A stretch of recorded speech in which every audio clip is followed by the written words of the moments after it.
All right, so we are recording this session. Thank you everyone for joining us. We may have some more attendees coming in, but thank you for spending this time with Samantha and I. So welcome to our session on how to find communication jobs and get an interview. So employers deem communication skills as one of the most important skills in the workforce. And the BC labor market identifies communications as a high opportunity occupation. So there's a lot of jobs becoming available that relate to communications. And as we know, communications really forms any position, any job out there. We'll get you to switch slides there. So before we get started, I would like to provide a territory acknowledgement and just recognize the territory that we are meeting on. UFE is situated on the land of the Stolo people, the people of the river. And I truly am honored to work, live, and play on this land. My daughter is Aboriginal, and it's really a part of our culture and our being.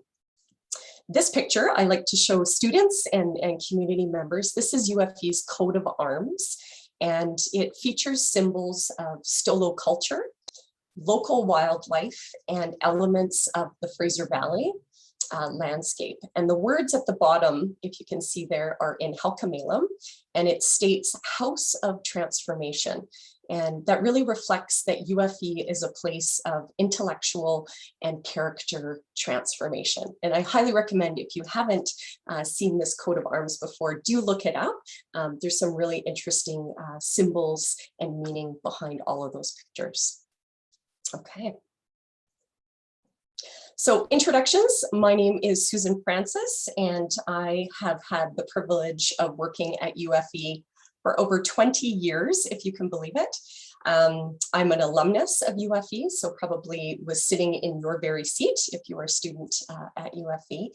And I graduated with an undergraduate degree in business administration with the co-op option, which was really important to my career. And then I furthered my education with a Master of Arts in leadership.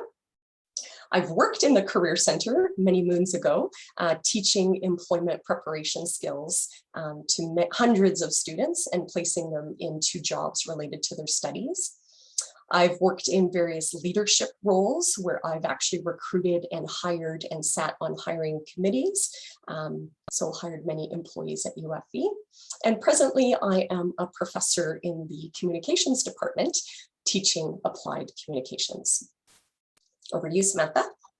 Thank you, Susan. Hi, everyone. I'm Samantha Pattridge. I have been teaching the career package, as we call it, or employment skills, for 20 years, since the beginning of my teaching career. I'm hoping you're going to say, oh, no, you don't look young. You don't look old enough to be teaching for 20 years. Regardless, I have a lot of experience both with post-secondary teaching in this field and also with private training. So I've done workshops, I've done industry training, and I've also worked privately consulting with students. I enjoy this work, definitely. It's really meaningful. It's great to help people find the perfect position for them and to understand how their skills can transfer across a variety of different types of industries and jobs.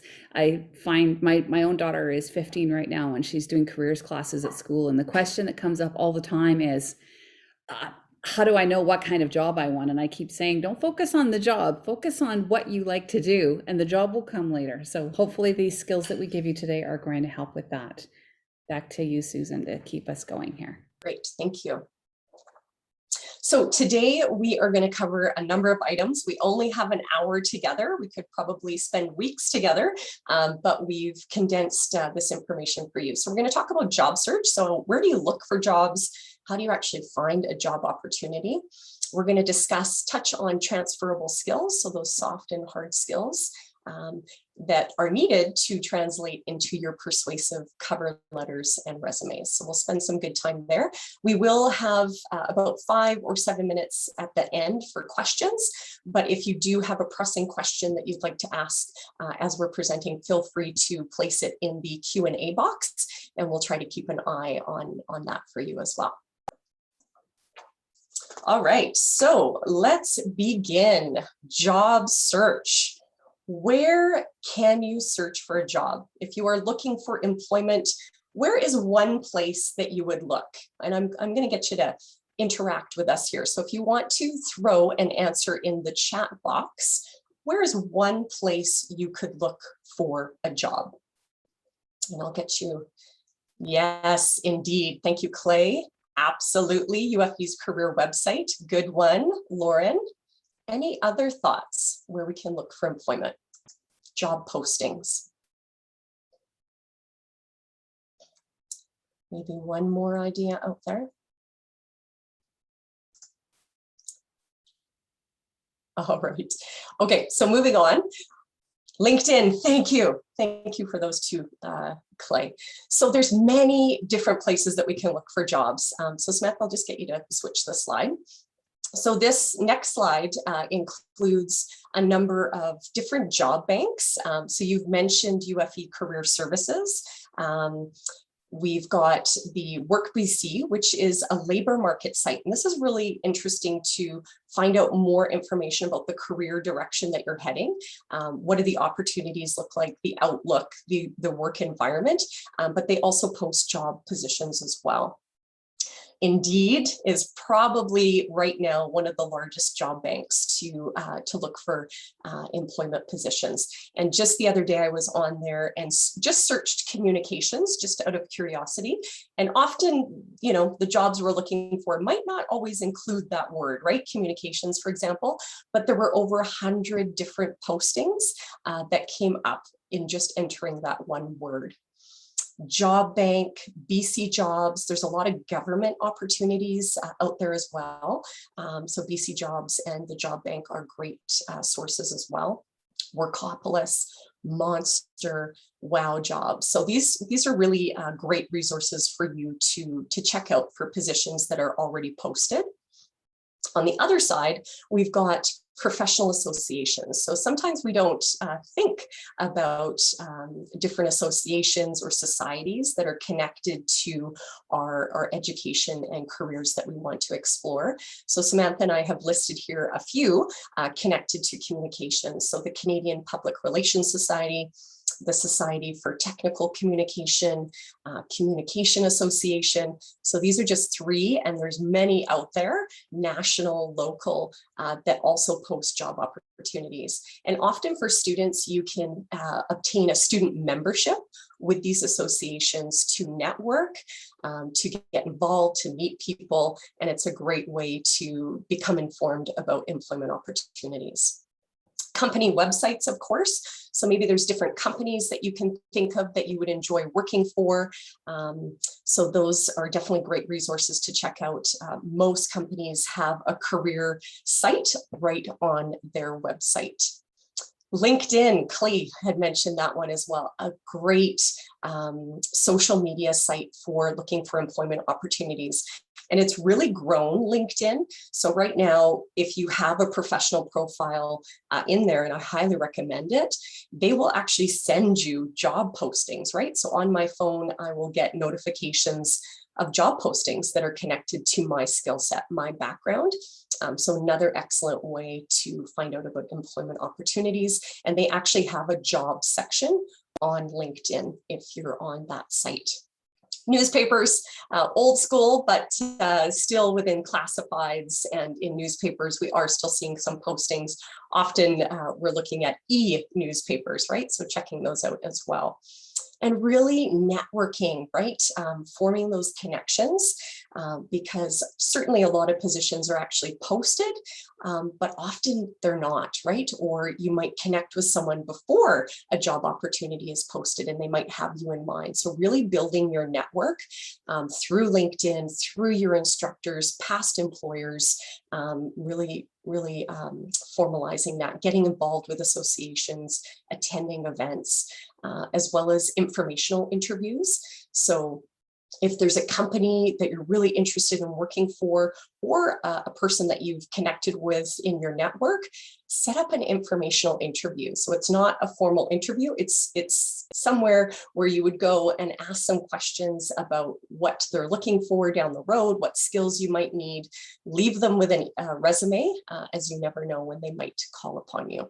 So lots of great resources to find jobs. Again, some are posted and some are not. And it's very beneficial if you can build that network and become aware of positions that aren't posted. All right, moving on.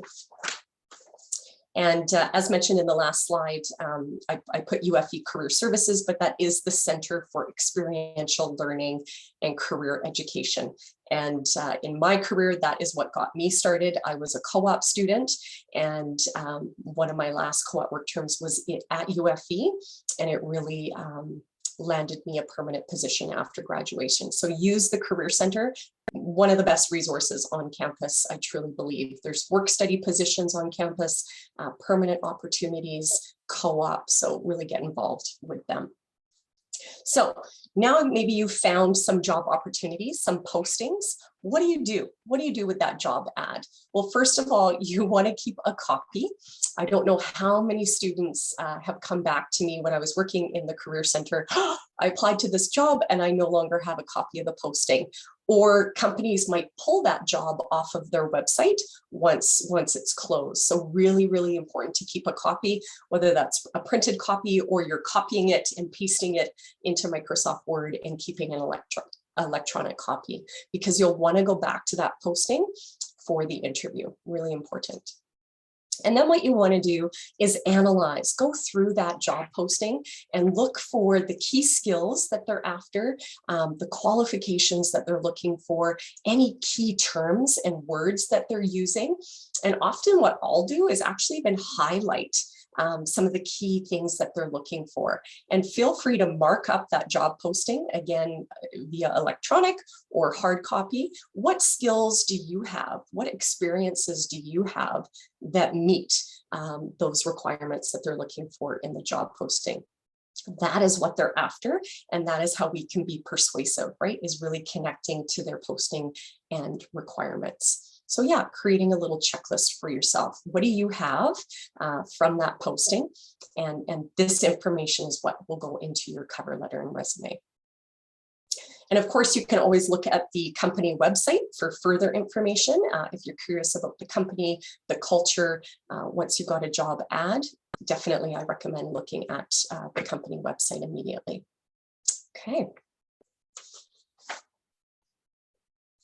Over to you, Samantha. Yeah, thanks. Moving on to transferable skills.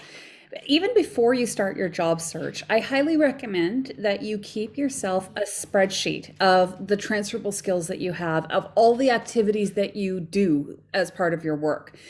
As you start your career, you might think, oh, it's easy to remember because I've only done my education and then I've done whatever little work experience that I have. But trust me, you'll be grateful if you get in the habit of keeping that spreadsheet, because as time goes on, it becomes harder and harder to remember all the activities that you've done, all the accolades that you've received, all of the employment training, all of the commendations. It's difficult to keep track of them all if you're not writing them in. I know I undergo a yearly practice where I update my spreadsheet and my resume just to make sure that I have everything current. I'm not looking for another job. I love my job and I am a tenured professor here, but at the same time, sometimes opportunities come up or there might be some kind of opportunity for external funding, and I always need to have that updated CV, so you want to keep it on hand. Make it an extensive list. Things that you should keep in that list include what the actual skill is, or the quality, where you learned it or where you demonstrated it, some concrete examples of you using that skill. By concrete, I mean things that are countable or measurable in some way. And then maybe if you can list a reference, a person who might be able to attest to your ability to do that thing, or the person who did the training, or the person who gave you the commendation. Those are helpful things for you to hang on to. That way, when you get to your actual application, you have those transferable skills already listed. Think about your skills in two different groups. We've got the hard skills, which are the things that you can physically do. So what kinds of software can you use? In communications, it's usually more about the soft skills, but as far as hard skills, what kinds of software can you use? What kinds of skills do you have? For example, maybe you've got some graphic design experience. I would consider that a hard skill as opposed to a soft skill.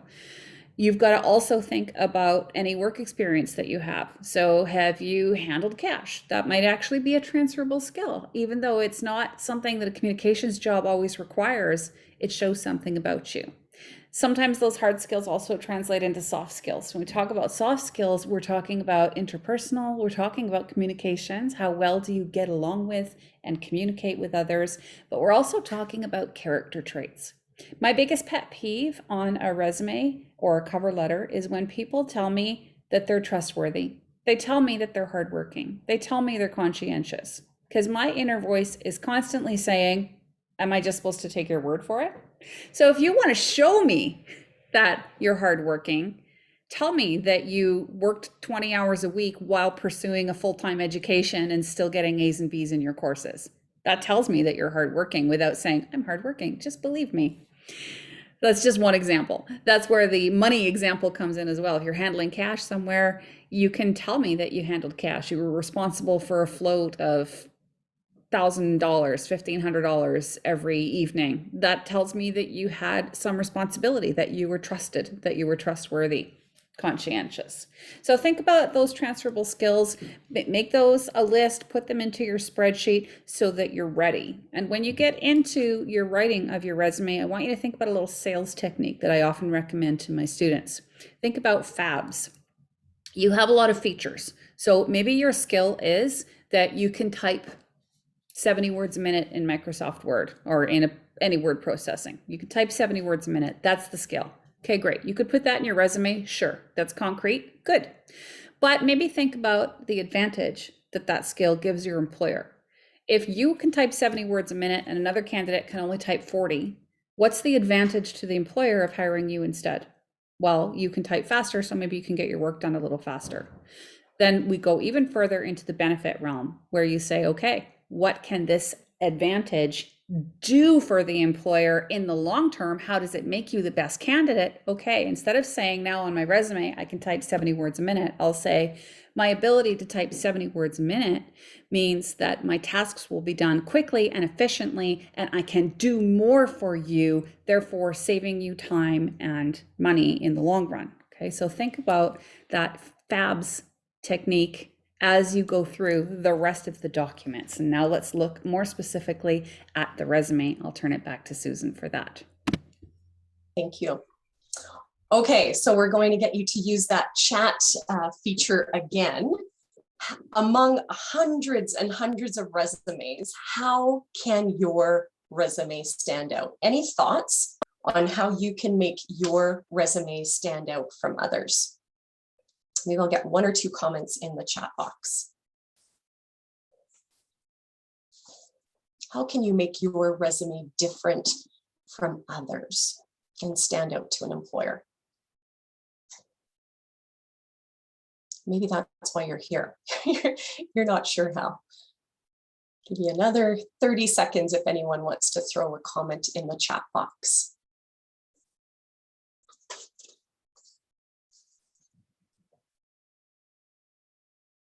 Okay, not sure, right? All right, so let's move to the next slide. This is something that will help make your resume more persuasive, right? To make you stand out from the pack. So often, you know, in recruiting, we might receive 50 to 100 applications, right? So you need to somehow identify yourself and really stand out to that hiring committee or manager. So most resumes, student resumes or recent alumni resumes will be about 1 to 2 pages in length. So you've got that room to list your education, your work experience, your volunteer experiences. So think about that. You don't have to go on to a second page if you don't need to, but you really don't want to try to cram everything into one page if you should be moving to a second page. Sometimes I'll get students who ask, you know, what is the difference between a resume and a CV? And a CV is typically a little bit more academic. So in a CV, you'll have more sections, often about research, maybe presentations that you've completed, publications. So it's a little bit longer. So with CVs, you'll have a longer resume. However, with a regular resume, you're looking about 1 to 2 pages. And don't be afraid to go on to that second page. What's really important is that it be error-free. That is something I look for. I'm very detail oriented, and I like editing. And so if there is a spelling error or a formatting mistake, that may put you in the B pile, right? My A pile is the pile that I might consider shortlisting.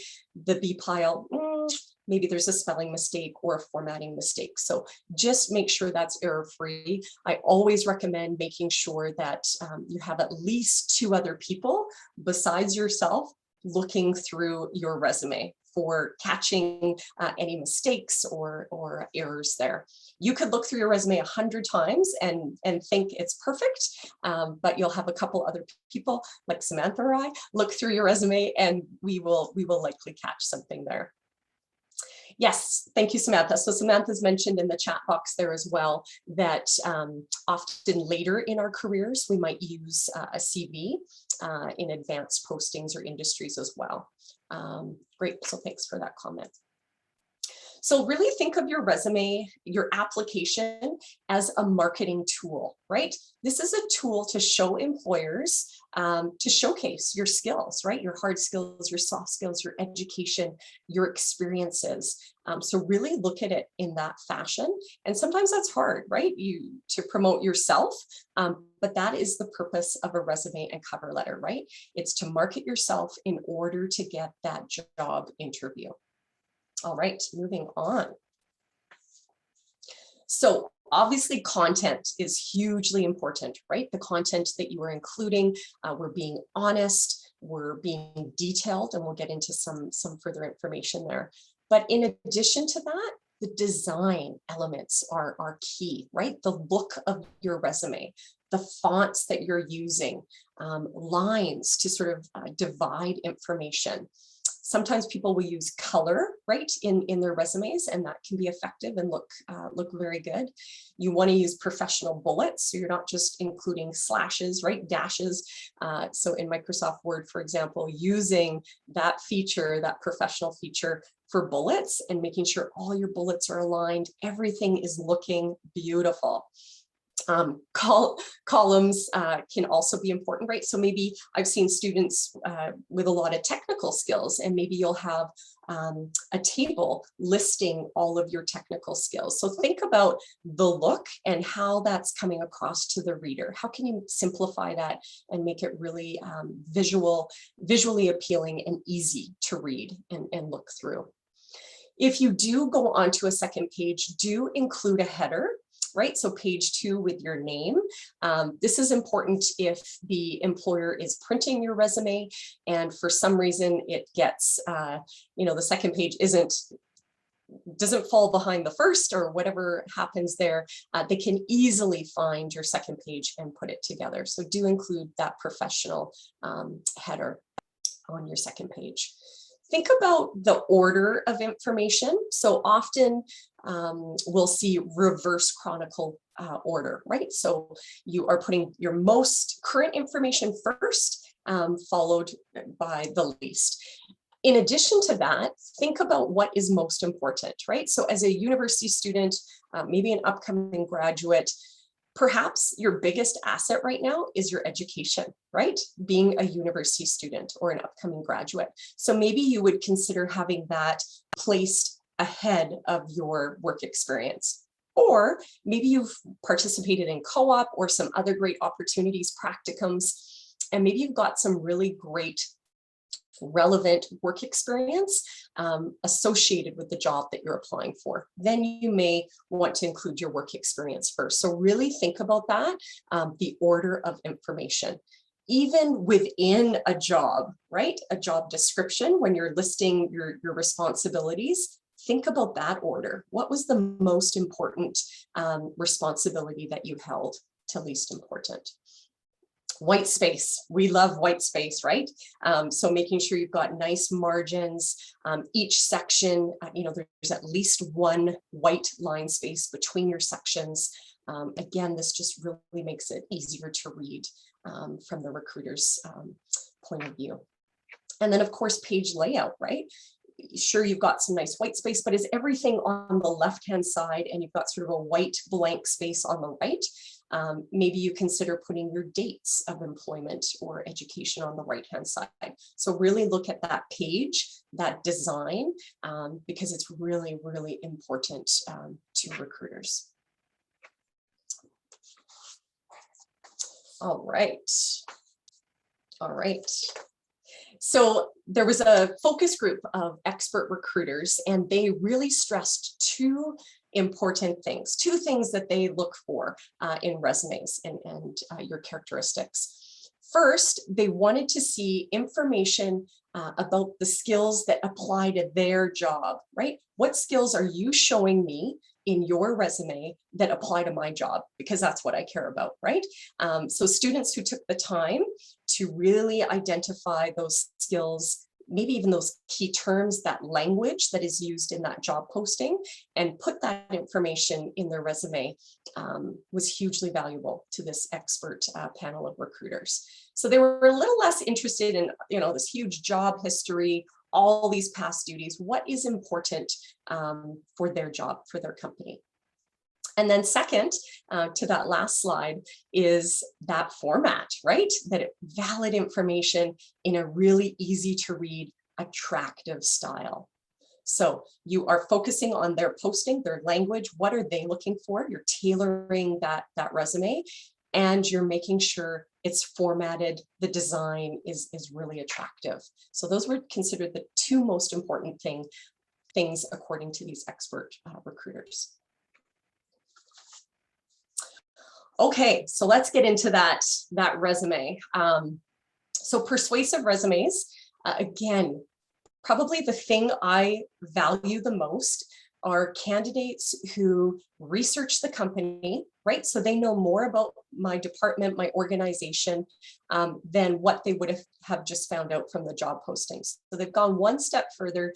They've really looked at the company information, and they've really looked at the job posting. So they're tailoring their application to in their resume. Again, we've talked about most important information first. And what I found that's worked for me as well, that I enjoy seeing, is where a candidate has actually listed a highlights of qualifications section or a summary of skills section right at the top of their resume, right? So I'd have Susan Francis, my address, my email, my phone number in a nice, font and color line, perhaps, so nicely formatted. And then my first section in my resume, I have highlights of qualifications. And this is something I change each time I would apply to a job. So it is tailored specifically to that job posting and that company. It's a lot of work, right? I remember telling students, it could be a full-time job applying to jobs, right? But really, you become better at it and it becomes a little more easy. But that is huge, spending that time to tailor that information at the top. Action verbs. I love action verbs to start each statement. So this really creates professional sounding, looking statements, and it creates accomplished statements. So it's not just saying customer service, trained a team, right? You're actually having a full sentence, a full statement. So for example, provided excellent customer care to, and giving some further information, trained a team of 6 volunteers, right? So it quantifies what you're doing. And to Samantha's point earlier, you're backing it up. You're not just saying, oh yeah, I'm great at customer service, or I'm trustworthy. You're actually backing up that. How did you get that, right? And that is really valuable to recruiters. So start each term with an action verb and a statement. And the Career Services at UFE has an excellent action verb sheet that I'll mention in a little bit here. The truth, tell the truth. I tell my students, I tell my children, the truth always comes out, right? It really, really does. So be honest, but don't put yourself down or your skills down. Sometimes students, oh, I don't have this or I don't have that. What do you have? And that is what you're really going to promote. But be honest, be truthful, right? Are you an advanced user of Microsoft Excel, or not, or do you have knowledge of Microsoft Excel? So little things like that, words are important. You also may want to consider having different formats, different versions of your resume. So sometimes employers are asking you to email a resume. Some employers have databases, right? So recruitment management systems. So maybe thinking about having a PDF version, and making sure that that employer is getting exactly what you see on your screen, right? So PDFs can be valuable, but also looking at maybe you may have to take the formatting out of your application in some cases when there's a database being used in the company. Yes, all right. So the UFE Center for Experiential and Career Education, CECE, has some great handouts and examples that I always refer my students to. So I worked in the Career Center for a long time. I'm a strong believer. Their website is there if you're not familiar. So ufe.ca/jobs, JOBS. And I'm going to walk you through. So do visit their website and check out these examples and handouts further. But I am going to walk you through their resume and just sort of look at the anatomy of a resume. All right, so hopefully you can see that okay on your end. So here, just looking visually right off the bat, very clean, well formatted, organized. I'm drawn into this resume. It's nicely formatted with the lines, with the spacing. So again, at the very top, you want to have your full name at the very top. And usually you'll have that in larger font. In this case, they've got it in all caps. So again, thinking about what works for you, what looks of resumes work for you. You could research, Google resumes, professional communication resumes, just to get some ideas of different looks of a resume. And then ultimately create your own, right? Because we don't want everybody's resume to look like this. The other thought too is Microsoft Word has some great templates, as well as Canva can have some really great templates that you can use. And I always say that's great. If you're lacking sort of in the design skill area, that can be helpful. However, templates can be limited. So you may want to add another section, but it won't allow you, right? So that it can be restrictive there. So be cautious of that. And then the other piece, you just want to make sure that employer isn't receiving 10 copies of the same template, right? You want to stand out. You want to look at a little different. So if you can, look at some templates, look at some resumes online, and ultimately create your own special version of your application. So you've got your name right up front, your address, right? Your full address, your UFE email. So be cautious of that. You want to have a professional email, right? You don't want partygirl@gmail.com, right? That might turn off a recruiter. So have a professional email up top. If you're graduating, I do believe actually you hang on to your UFE email for some time, but if you're graduating and you've got a professional Gmail account, that's fine too. As a student, it can look really professional using your UFE account and making sure you're checking that UFE account, right? If you're applying to jobs, you want to make sure you're responding to employers. And then of course, your phone number as well. Here is that summary of qualifications section that I was talking about. So again, this is an example from the career services at UFE, but they've done a really nice job. So this student would have looked at that job posting and created this summary of qualifications. So the posting would have been around probably working in the Career Center from what I'm looking at here. So they're talking about over 2 years. They've got 2 years of experience working with students in job search. They've got excellent communication skills, written communication skills, writing 25 press releases. So again, they're backing up this information. They're quantifying it, right? So some really great statements here. So a nice summary, and then you can see each section. So this person figured their education is probably the most important. So again, thinking about the order. So they've listed their education here. And again, each section looks the same, right? Summary of qualifications, education, work experience. So nice font, underlined, again, really organizes that resume. I really recommend including information about your education. So not just saying, you know, Bachelor of Arts and leaving it at that. You've worked hard, right? You've accomplished and have obtained some excellent courses. So provide that recruiter with a bit more information. So obviously stating the program that you're in or completing, that you've completed, where you completed that. So please list University of the Fraser Valley, spell it out. List the dates. So the student is still a student. So they've listed to present. And again, maybe a couple of bullets talking about this particular program. You know, are you majoring in a certain area, or even just a bullet, you know, successfully completed communications for the workplace, you know, so what are some key courses that you've completed that would be relevant to their job opportunity? Next section, work experience. So again, you can see the layout is the same between education and work experience. I really recommend listing your position title first. So sometimes people will think, oh, I'm going to put the company that I worked at.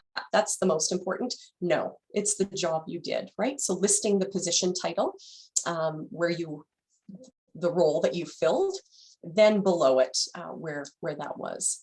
The dates, be honest. I like Samantha's point about keeping a spreadsheet of all these skills you've obtained. It might be helpful to add a column about dates, right? So you're really remembering, okay, what month did I start and what year? So include that information. And then, of course, we've got those bulleted points, right? So under work experience or volunteer experience, we've got those action verbs. So greeted exhibitors, provided, assisted, and again, there's a great tool through the Career Center that you can use to come up with some, so you're not repeating that same action verb throughout. This one, the dates are on the right-hand side, so I like that. They're sort of utilizing that page layout. So really good formatted resume to follow. You can include extracurricular activities. I actually like to see, extracurricular activities and what you like to do outside of school and work. It kind of gives me a better idea of who you are as a person. So it's personal preference if you want to include that. And then often at the end of the resume, we will see references available upon request. Pay attention to the job posting. If they've asked for your references, you're actually going to include those. And I'll share a little bit of information in a moment on that. So yeah, right away, actually. So references, you want to ask permission. I've been contacted. So-and-so has listed you as a reference, and they didn't ask me, or they didn't update me. So you're a little caught off guard. So you really, really want to make sure you are asking permission, right? That you're reaching out to your references, probably about 3, and figuring out, and asking them, would you be a positive reference for me, right?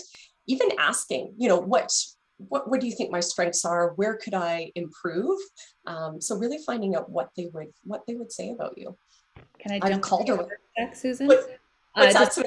I just wanted to jump in and say, actually, according to our Freedom of Information and Protection of Privacy laws, if a person doesn't have your permission to talk about them, they can't actually say anything. So I have had the same situation where someone has called me and said, oh, can you give me a reference for so-and-so? And I've had to say, no, I can't, because I don't have their permission to talk about them.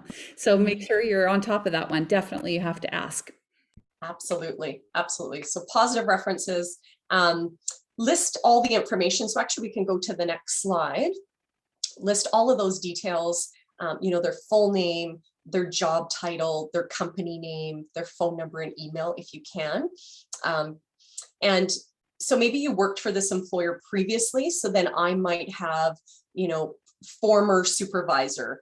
And so they can definitely see how this reference connects to my resume. So bring a copy of this with you to the interview and really spend some time thinking about who would be a good reference. Often they're wanting supervisors, right? People who know you and have supervised your work. Okay, we're ready to move on to those cover messages. Susan and I decided to use the term cover messages because so often we're not giving letters anymore. It's a covering email or it's a place in a text box to upload whatever you need to say. So I think you can use the same strategies for all of those, though. It's important to come across as professional. Don't be too brief. I've looked at a lot of resumes. I've done a lot of hiring within our communications department at UFV and in other contexts. And it annoys me when people miss the opportunity to say something meaningful in that cover letter. But just quickly to back up to one point that I'd like to make about your resume, I think it's a good idea. The formatting is definitely important, but it's a good idea that you keep a plain version as well. Quite often these days we're uploading into databases or into particular kinds of software. And if you do need to upload your resume, use a plain version that doesn't have any formatting like lines or columns or indents, because it's much easier for the software to read. And then it's more likely that it'll translate better. You might even include a keyword list, because some organizations use machines to decide on their first run through, and it's strictly based on how many keywords you match. So the more hits you have in your resume, the higher you float to the top of the list. Something to think about. I've seen lots of effective resumes with keyword lists. So let's think about those cover messages. Before you start, maybe even before you start your resume, you want to do a couple of important things. We already talked a bit about deconstructing that job posting. In your cover letter, though, what I do, an exercise with my students in class whenever I teach this kind of thing, I ask them to grab a partner who hasn't seen the job ad before. The partner gets 30 seconds to look at the job ad and then say what they think are the top 3 things that that employer is looking for, and make sure those are the top 3 things that the person has addressed in their covering message and in their resume. So see if you can prioritize what seems to be the most important to this employer. Deconstruct that job posting. And then you also want to research the organization.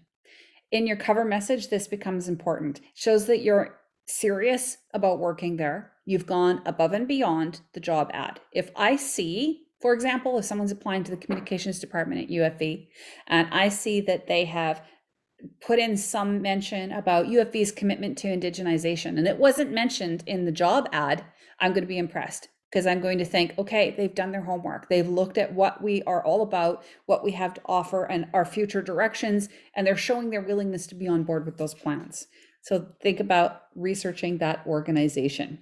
Now, let's talk about the cover message itself. This is essentially a sales message or a sales letter. You want to trying to close my chat box. You want to sell yourself. You want to show yourself in the best light, show yourself in a genuine good light. It's usually about 1 page, no longer than a page if it's a letter. If it's an email, try to keep it to a reasonable length on the screen. Probably that 3 or 4 paragraphs is going to be enough. You want to identify the position you're applying for, usually in the subject line. I don't recommend writing a generic letter. You can definitely have some pieces that you can take out and move around, but the introduction should be different for every single cover message that you write. I think that you need to be specifically tailoring to the job. This is a case where your resume might have a lot of things the same for every position, maybe just changing that qualifications section, but your cover message will be significantly different for each one. You definitely want to look at how you can match your skills and experience with their needs. So if they've asked for 3 years of experience in a certain industry and you don't have it, but you've got 2 years and maybe some other training or some other experience that makes up for that difference, you want to say that in your cover letter. It's also a good place where you can address any gaps. So sometimes there's something in a resume that looks weird. Like maybe we've got a gap of a year where you're not working and you're not going to school. You know, those are red flags for employers. So how do you address it? Well, you might have to just tell the truth. Hopefully you weren't in jail. But if you were, maybe you had a child, or maybe you were traveling, or maybe you had some kind of accident and you weren't able to work or go to school. It's okay to be honest about those things as long as you put them in the best possible light that you can. and don't dwell on them for too long. It's something that can definitely be discussed a little more in an interview if necessary. This is where I spend a lot of time in these one-on-ones with students, is figuring out what's the best way to talk about your particular situation. So save your questions for the end, because we'll have some time. If you have a particular question, how do I deal with X? We can talk about that. Make sure your interview ends with asking for an interview. That's the call to action. Don't ask for the job, because they're not going to give you the job without meeting you. A lot of people go straight to, can't wait to start working with you. It's not really appropriate. So let's look at this cover letter example in a little bit of detail. The one from the Center for Experiential and Career Education is very nice. So you can see that the actual header matches the one that's on the resume, makes it look like a complete package. I like that approach. I think it is effective. It shows you have some design ability, and you can go with that continuity throughout. I have also included the full address. Make sure, if you're doing a letter, make sure you're using correct letter format. There are all kinds of templates out there. Use this one, for example. You want to make sure that you're getting people's names right and their positions right. I hate it when people misspell my last name, for example. It's Pattridge, and a lot of people call me Partridge. Even on professional university level applications, they spell my name wrong. And I think, if that's the evidence of your attention to detail, I'm not sure how good a fit you are with my department, especially when it's our names we really notice. So get the names right. If you're not sure if the person is male, female, or other, just use their whole name. Just use Dear Curtis Jones, like this person did. Or if you don't know the name of the person you're applying to, put in Dear Human Resources or the name of the company. If you were writing an email, I would not suggest using Dear. That is definitely a letter type of formality, a holdover from old days. If you're writing an email, I would instead use the slightly more formal hello. Don't use hi, and certainly don't use hey. Never appropriate in professional situations. Okay, so we've got the very first paragraph here talks about the benefits that the person can bring to the employer, and it establishes interest. I want to tell you something. In all the research I've done related to career packages, I found out, and I've seen this, some people look at only the resume when they're hiring, because that's where they want to get the information. They just want it laid out in the black and white. What have they done and where have they done it? Other people look only at the cover letter because they feel that the cover letter gives a sense of the person's personality a little bit more. And it also indicates what they think are the most important things that they're going to bring to the job. Some people look at both. So you have a tricky job with this cover letter. It has to do a couple of things. It has to be able to stand alone and repeat the most important things from that resume in case you encounter one of those employers who's only going to look at the cover letter. But it also has to be complementary to the resume for those people who definitely do their due diligence and read both. So how do you make it add on what's already in the resume and still provide a complete package and still fit it in one page? That's your challenge. Many, many drafts. You keep working on it. So start off with, why should you be interested in me? And what can I bring to your company that'll benefit you? It's definitely sparking interest and saying, I'm the best person for the job, and here's why. A common structure is what's followed in this particular letter: work experience, education. And the order might be flipped depending on which is most important. That's one organizational strategy for your cover message. It's the most common, it's expected. People like to see it. Maybe you're one of those people who doesn't have a lot of work experience. In that case, you might want to consider organizing instead around skills. So you could, for example, have a paragraph that's more or less on hard skills and one that's on soft skills. You could organize around particular features in the job ad. So who knows what they've identified as the key things they're looking for, but you've got options for organizational strategies, is what I'm saying. The most important thing is that you keep these paragraphs short and concise. Try to avoid having every sentence starting with I. It's hard not to have a lot of them starting with I because you are talking about yourself. But if you can switch it up a little bit, it becomes a little bit easier to read. And think about how you're going to end. So at the end, please don't say, I actually changed this from the template because the template said, thank you for your time and consideration. I can't stand cliches, especially in a cover letter where every sentence counts. Don't give me a throwaway throwaway sentence like, thank you for your time and consideration. Please don't hesitate to contact me for more information. You can tell by the tone of voice that I find that people who say those kinds of things sound like a robot. They sound formulaic, and they've missed the opportunity to sound like themselves and make a genuine connection. I would rather say something like, thank you for considering my application, or please contact me if you have questions. I'd be happy to answer them. That sounds a little bit more genuine. Okay, moving on to some tips. I've already gone over a bunch of these. Avoid overuse of starting sentences with I or my. Proper grammar and spelling are essential. They're not optional, they're 100% required. Use the exact keywords from the job posting. Don't try to get creative and use synonyms, because as we said, if you're going through some kind of a scanned in or uploaded software program, you want the exact word. That's what they're looking for. Make sure your paragraphs are clear and concise with clear transitions, that they hang together. It's obvious what each paragraph is talking about. Use the same font as the resume so they look like an actual package, and keep a copy. Don't just get rid of it or change it and then just save it. So you might have 3 different jobs you're applying for, and if you've got 3 different cover letters, don't just keep it all in one file, which is generic cover letter, and just save over it every time you modify it. Save it for that particular posting, because you're going to want to keep it, print it, bring it with you if you have an interview, so that you remember what you said and you can refer people to it when you're sitting there in that interview and talking over your qualifications. Okay, the Career Center offers lots of help. It offers you cover letter and resume feedback. You can go in, make an appointment. You can do it by Zoom. They will even do mock interviews with you. This is a great thing. About 5 years ago, we actually stopped teaching the career package in our Communications 125 class, which is our intro communications. And the reason is that we felt we needed to encourage students to go to the Career Center, and we could use the time in our intro courses for things like research, for example, but that the Career Center is the place. They were doing great work, and they still are. I think that going to CC is a great suggestion for you. One last thing I wanted to say about communications jobs. Remember that whatever your degree says doesn't mean that that's the job title that you're going to get. That's the most useful advice I can probably give you.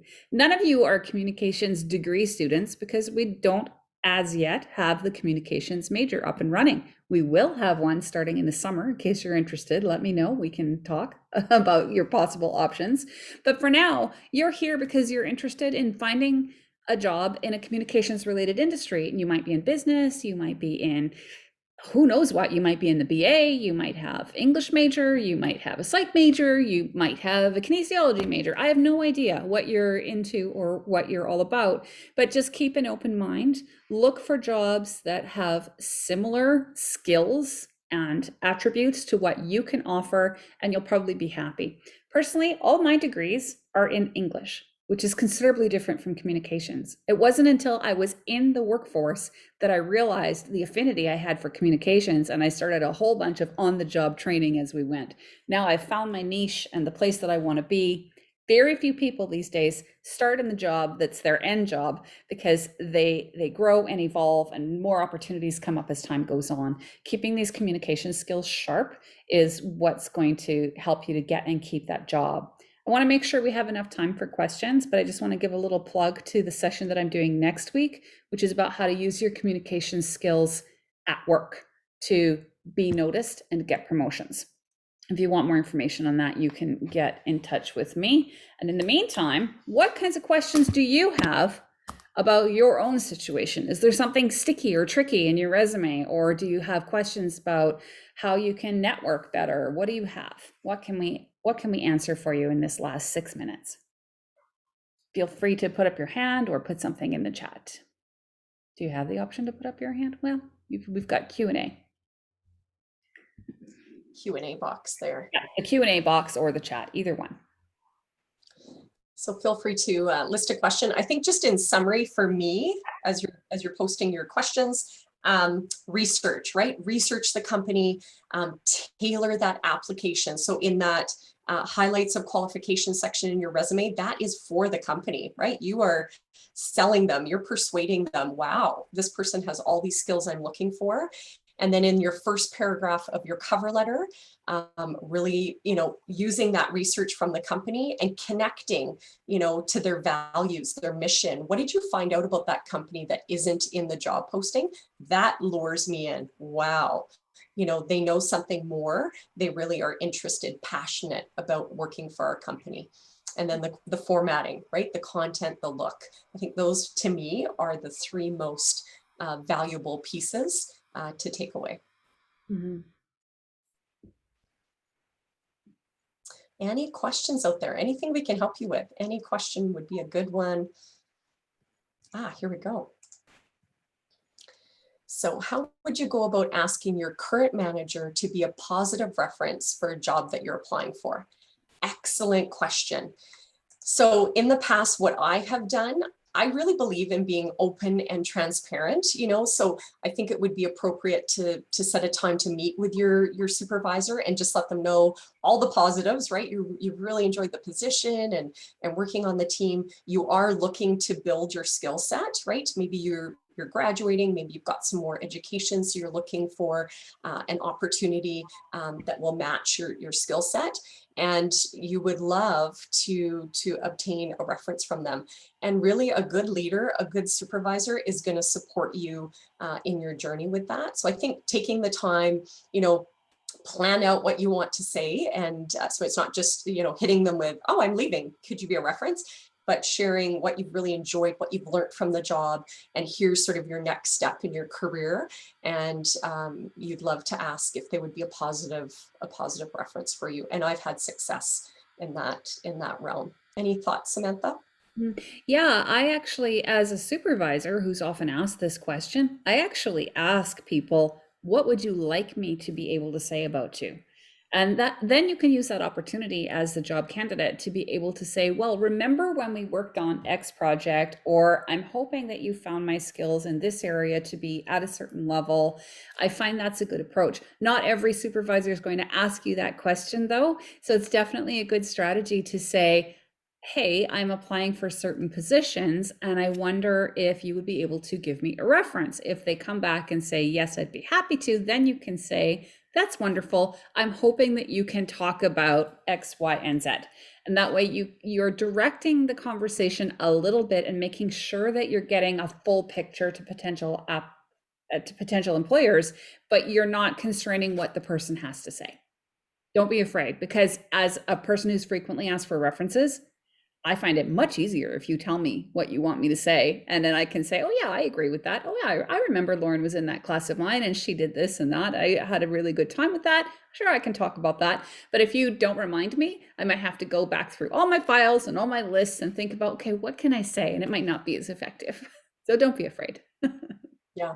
And to add to that, I would say, what I've enjoyed, if people have asked me to be a reference, they might send me their resume because I've worked with so many people. So it really helps me remember the dates that we worked together and just a summary of your responsibilities. So that's really helpful if you can send your references. I just interviewed for this opportunity. Maybe even here's the job posting. And like Samantha said, here's some key things, how I connect to that posting.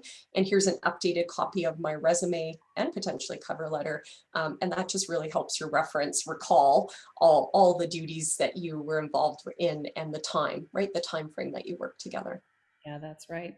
Sometimes you might not actually want to have your current supervisor as a reference if you don't want them to know that you're applying elsewhere. If you're not sure that you might go, or if you're afraid that the supervisor might somehow retaliate or be upset, you might not want to call on them.